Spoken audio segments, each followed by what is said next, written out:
জন্ম হয়েছে বাবা, তোমরা তো দাও, আমি কি করবো বাজান। এর বয়স হয়েছে মাত্র 11 দিন। 11 দিনের মাত্রায় আজকে নর্মাল ডেলিভারি হয়েছে। ওর বাচ্চা আমার পেটে আছে বা হইছে, আমি ওরই তো চাই। গলাচিপায় বিয়ের মাত্র 4 মাস 11 দিনের মাথায় এক তরুণীর সন্তান জন্ম দেওয়ার ঘটনায় এলাকায় ব্যাপক চাঞ্চল্যের সৃষ্টি হয়েছে। ঘটনাটি ঘিরে স্থানীয়দের মধ্যে চলছে নানা আলোচনা সমালোচনা। স্ত্রীর এমন ঘটনায় হতভম্ব হয়েছেন স্বামীও।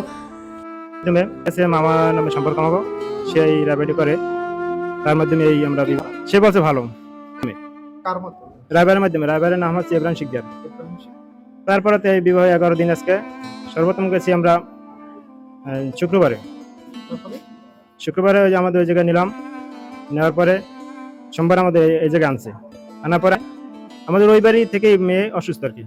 অসুস্থ করার পরে আমি অনেক জিজ্ঞাসা করলাম, সে বলছে এগুলো কিছুই না, এগুলো ধরা পড়ে না। সে কোনো কিছু আমার টাচ করতে দেয় না। স্ত্রী হিসেবে একটা স্বামীর কি আবদার আছে, সেরকম কিছুই না। সে টাচ করতে দেয় না বিদায় সে রেছে এক জায়গায়, আমি রেছি অন্য জায়গায়। শ্বশুর আজকে নিয়ে এলে আসার পরে অসুস্থ পরে গলাচি হসপিটালে ভর্তি করার পরে এক্সরে দেওয়ার পর দিয়ে 10 মাসে করবো। তারা নর্মাল ডেলিভারি হয়েছে। তারা এই জায়গায় মেয়ের নানির রাইখকে তারা পলাইছে। সবাই নর্মাল ডেলিভারি হয়েছে, ছেলে না মেয়ে হয়েছে? ছেলে হয়েছে।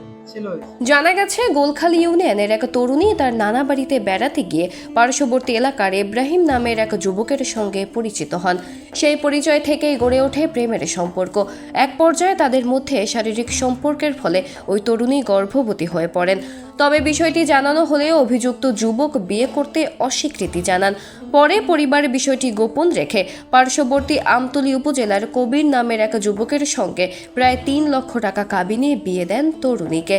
প্রায় বিয়ের 4 মাস স্বামী স্ত্রীর মধ্যে কোনো দেখা সাক্ষাৎ না থাকলেও 11 দিন আগে স্ত্রীকে নিজ বাড়িতে নিয়ে যায় কবির। কিন্তু এ সময় স্ত্রী স্বামীর সঙ্গে দূরত্ব বজায় রাখেন এবং বাসর রাতেও স্বামীকে কাছে আসতে দেননি বলে জানান কবির। এক পর্যায়ে অসুস্থ হয়ে পড়লে তরুণীকে চেক আপ করে জানা যায় 10 মাসের গর্ভবতী। বিয়ের 4 মাস ও তুলে নেওয়ার 11 দিনের মাথায় ফুটফুটে এক পুত্র সন্তানের জন্ম দেন ওই তরুণী। এতে করে হতভম্ব হয়ে পড়েছেন স্বামী ও তার পরিবার। নয় বুঝে আমি কিছু বুঝি না বাবা, আমি পেশাই গেছে কইলে আমি এই কথাটা সামনে যাই না। 4 মাস হয়েছে বিয়ে কলমার পর, আর দেখা সাক্ষাৎ হয়েছে 11 দিন হয়েছে। এখন কি চাম এটা যেটা সংসার না সেইটাই চাই বাবা। আর এই ছেলে ওই মেয়ে জিগি দেন কোন ছেলে, এই ছেলের সাথে এই ছেলে তার নেবে না, মেয়ে নেব না আর কি। মেয়ে নেব না, বাচ্চা নেব না। এগুলো আপনাদের কাছে আমি সুষ্ঠু বিচার চাই। দেখে তারা সমাধানে যদি বসে তাহলে তো আর মামলা দিকে যাবো না, সমাধান না বসে তাহলে মামলা।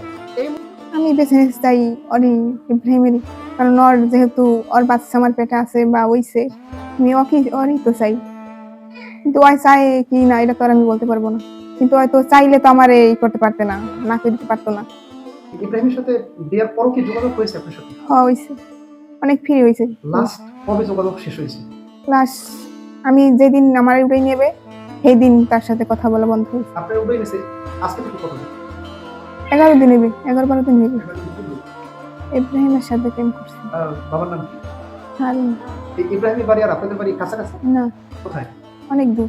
অনেক দূর মানে ইব্রাহিমের বাড়ি কোথায়? ইব্রাহিমের বাড়ি যে মোল্লাবাড়ি আছে না, মোল্লাবাড়ি থেকে ওদিকে। গোলখালী ইউনিয়নের মধ্যে? হ্যাঁ। কিভাবে তার সাথে দেখা হয়েছে?